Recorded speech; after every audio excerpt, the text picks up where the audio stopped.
I'm Emmanuel and welcome to my workbench. Today I will be doing an album fill.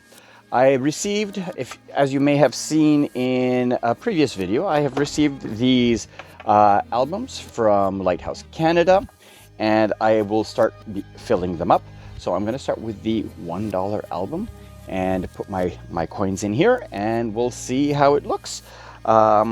This is very similar to the American. So here you go. They start in 1968 all the way to present times. So I will go ahead and start filling this up and let you know how it goes. Before we get started, just for new collectors out there who are looking for educational information, these types of books are much more expensive. This one ran just under $50, I think $46.50 or something like that. It's from Lighthouse Canada. These books are a little bit more affordable. They're usually under $10 if you can get them. Usually in Canadian funds, about $7 Canadian. So these are great if you're starting your collection. As you can see all of the coins. The bad side, the only negative effect about these ones is that the coins aren't protected. You can touch them and you can't see the obverse. You can see one side of the coin, but you can't see the other side because these are not double-sided.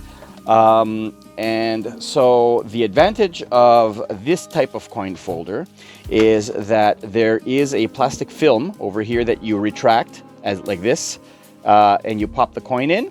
And then the film stands in the way between the coin and your fingers, so you can protect the coin.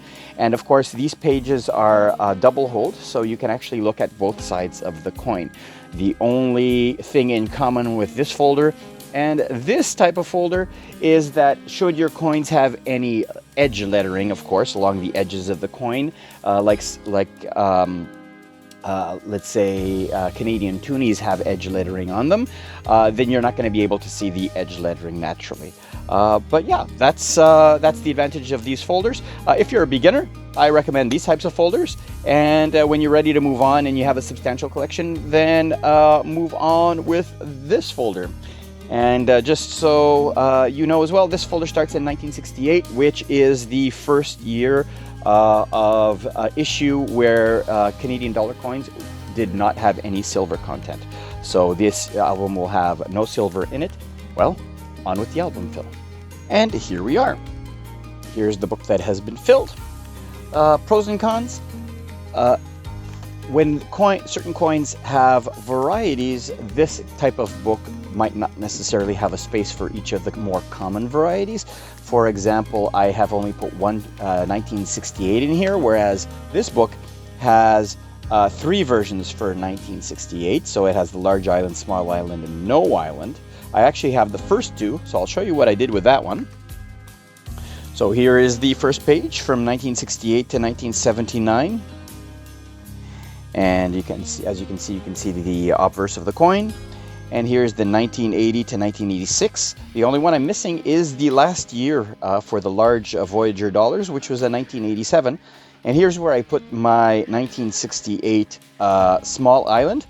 I'll have a 1968 no island over here, and I can always buy a blank page and add it to the book, which is another advantage of this book. Since it has a binder system, I can have another of one of these coins. In fact, over here, I have a 1976 detached jewel variety and a 1977 detached jewel with full waterlines variety.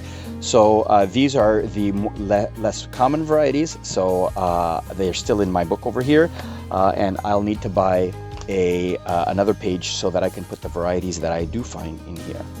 Moving on to the Loon dollars. Another you might call it a disadvantage of this kind of system is that they include everything that was made, so including the not intended for circulation or the NIFC varieties, which you can only get by breaking up special mint sets, for example. And here's a good example.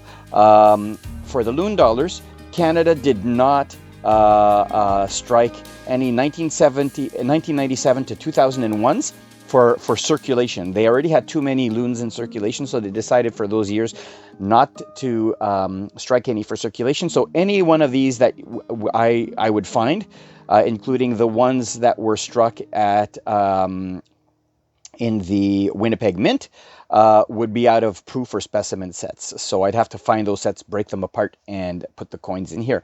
Who knows? Maybe sometime in the future. Moving on. 2003 crowned. I'm surprised I don't have one. I probably have it somewhere in a flip because my coin book didn't have, my previous coin book didn't have a spot for the 2003. Let me have a look here. The 2003 crowned. Yeah, it didn't have a spot for the 2003 crowned.